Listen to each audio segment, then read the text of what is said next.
Welcome friends to another r/malicious compliance video. If you're not a malicious person, make sure to support the content by hitting the like and subscribe buttons down below. And our first story of the day is by Waste Isopod 3368. Call the police? Sure. In our mid-20s, my husband and I purchased and moved into our rather modest first house with our infant daughter. I made a big effort to meet and befriend our neighbors, and all of them warned me to be careful of one particular person, Jane. Jane had lived in the street for 3 years at this point and had earned herself the nickname Big Fat Jane as she was manipulating, intimidating, and thoroughly awful.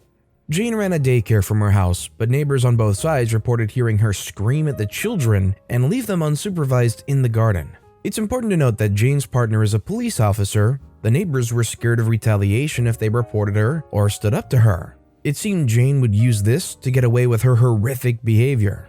Our house had a driveway with a dropped curb, big enough for one car, but we could fit both if you blocked in the first and used only the second car. Parking on the street was very limited, and we had double yellow lines outside our house, not allowed to park or stop there.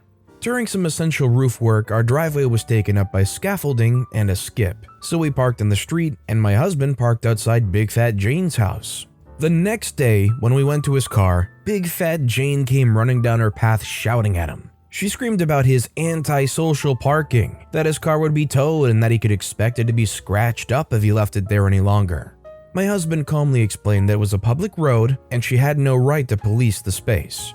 Her screeches at this point were loud enough that I and several neighbors heard and came to see the commotion. Her partner was perched at the door during all of this, saying and doing nothing. When she saw me on the pavement with our daughter, she pointed and screamed, "You'll have the social on you if you don't freak off. I'll scratch you right up." At this point, I told my husband to come back, and we were calling the police. She responded, "Call the police. I freaking dare you. He's," pointing at her partner, "a policeman. He'll freaking sort you out. You won't know what hit you." At this point, my husband looked at her husband and said, "Is that right? And you're agreeing with what she said?" The partner nodded and said, "You need to move or accept the consequences. You call the police, it won't get you anywhere." Funnily, when I then took out my phone and dialed the non-police emergency number on speakerphone and made a police report, both of them looked a lot less confident. Big Fat Jane stood there open-mouthed, then grabbed her partner and slammed the door, and we haven't heard from her since. Her partner was placed on suspension due to the allegation and further allegations from our neighbors. He then returned to an admin role. After our confrontation, Big Fat Jane was given a warning for public order offense. However, due to a number of reports, her daycare closed and she's no longer able to mind children. Their house is up for sale, however, as she made a number of modifications without proper planning or works people, its price is significantly lower than they expected, and they're in negative equity, all because of a parking space. It's kind of sad that it comes to this, but does it also surprise you like it does me that filing a police report on a couple that includes one active police officer in the area actually went somewhere rather than getting covered up or manipulated because it's a conflict of interest? It's a conflict of interest and us boys look out for us boys. Let me know if the outcome actually surprised you in the comments down below. Our next story of the day is by Goldie Matt. Won't pay for my coffee? How about a hotel room, 3-course meal, and breakfast? I used to work for a company in the UK, based in London, but with regular travel all around the country. We had very long hours and were required to be on site when work began at 7:30 a.m., but you could be hundreds of miles away. You were allowed to stay away, but you had to get approval from a senior manager, usually only agreed through gritted teeth because of the difficult expenses policy and the wrath of the senior manager who approved the expenses. More on this guy soon. I used to get up early, commute all around the country, often doing 2 to 3 hours in the car at a time, most often stopping to fuel the car or just have a break, usually grabbing some breakfast and a coffee because I was often leaving the house before it was palatable to eat breakfast. I was young and conscientious, so I would buy my own breakfast, but buy a coffee separately and keep the receipt for expenses. Usually a £5 breakfast and a £3 coffee. Our expenses policy allowed me to put the whole lot on expenses, but I was conscientious. Anyway, after a month of this, I submit my expense claim. My immediate manager approves it without batting an eyelid, as he can see the addresses on the receipts and the timestamps. So once a manager's approved it, the expenses would go to one senior manager to approve for maybe 200 to 300 claims a week, major trust issues, and seriously backwards. One morning, early at office, the senior manager comes into my office and tells me to follow him. I follow him to his office, where he explains to me that the company isn't here to buy me freaking coffees. Long story short, I'm told to stop playing fast and loose with the expense policy. I wasn't, and follow the rules. Here's the malicious compliance. Speaking to HR, they had a policy about work-related driving and EU working time directives, which meant that all the early starts and late finishes had to stop immediately because it was breaching policy and the law. So the next time I had to be on site for 7:30 and was 2 to 3 hours away, I stayed in a hotel the night before. 3-course meal and breakfast, all in line with the expense policy and working time policies. This continued for about a month because you can only submit expenses for payment in the last week before payday. My expenses went from £100 a month to £1,000 a month. Expenses submitted, manager approved, sent to senior manager. I get a phone call to come to HQ the next day for a talk with the senior manager and HR. The following day I attend, get an absolute roasting. What the freak did I say? Who do you think you are? When I could get a word in, I explained how I was traveling in line with the company policy, health and safety legislation, whilst also complying with the expense policy to the letter. HR confirmed nothing he could do. Needless to say, the policy was changed some months later. I felt much better because I was well rested, fed, and working the hours I was being paid for. I love that at the core of it, the argument wasn't really, hey you, stop abusing the system, but actually more like, hey you, stop using the system. You're driving 2 to 3 hours and you expect us to pay £8 for your breakfast? Are you kidding me? Fine, I'll go stay in that cushy hotel and make you spend 10 times that for way better food. This next story is by CM Kenyon123. You can't cash that check without an account. We had a hailstorm in my area and my car was pummeled with the hail. Not a huge deal, as most endless hail repairs will do it for way cheaper than your insurance pays. Call my insurance and they schedule me for 3 days later on a Sunday of all things. Lady shows up, takes photos, and prints me off a settlement check on the spot. With a slight problem being the check's written out to me and the national financing company I bought my car from years ago. Somehow when I paid off my car, they never released my title and I never noticed. I now can't deposit my check without NFC releasing their claim on my car, which has been paid off for at least 10 years by this point. After some calling around and jumping through hoops, I'm told if I go to National Bank, that issued my insurance check, with some paperwork from NFC releasing all claims on my car, I could cash my insurance check. Fine, but stupid National Bank isn't in my town and it's a 45-minute drive to said National Bank. I verified everything by speaking with a manager at the nearest National Bank and verified all I needed was the letters, my ID, and the check, and he would cash my check. I show up and head to a teller like the local manager told me to and presented all the required documentation. The teller asked me what my account number was. I told her I didn't have one. She informed me that checks over XYZ amount could not be cashed if a person did not have an account with them. I informed her the LM told me that I could cash this check if I showed the required documentation. She informed me he didn't know what he was talking about and called him over. They had a nice private conversation and collectively informed me that the teller was correct and that I had to have an account.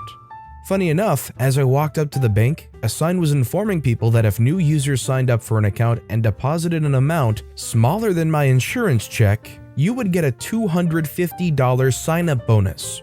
I asked what was required to set up an account, and lo and behold, it took a whole 10 minutes to set up my new account and about a week for the check to clear and get my $250 bonus. Transferred everything but the required amount to keep the account open because you had to close out in person. I think it was $10 or under. Honestly, it's like everything just fell perfectly into place for OP. Like, I don't think you can get much more perfect than that. You walk in, oh, you have to open an account, but we'll basically give you $250 to do it. OP is basically getting paid to take money out of their bank. You know, in retrospect, that's a very abusable policy, honestly, because what's stopping anybody from taking money out of one bank, going to that bank, opening an account, depositing, getting the bonus, and then just leaving right back to their original bank? Maybe I need to visit some more banks. Our next story is by CHLIRACR. Call the cops for you? Absolutely. Another shared story about someone asking for the cops to be called reminded me of this. Several years ago, we had some new neighbors move in. a man and a woman renting, and they weren't exactly salt of the earth folks. There were obvious signs of drug and alcohol abuse, playing music so loud that our windows rattled in our house next door, mean dogs that escaped all the time, people over all the time, and parking in the road. You know the type.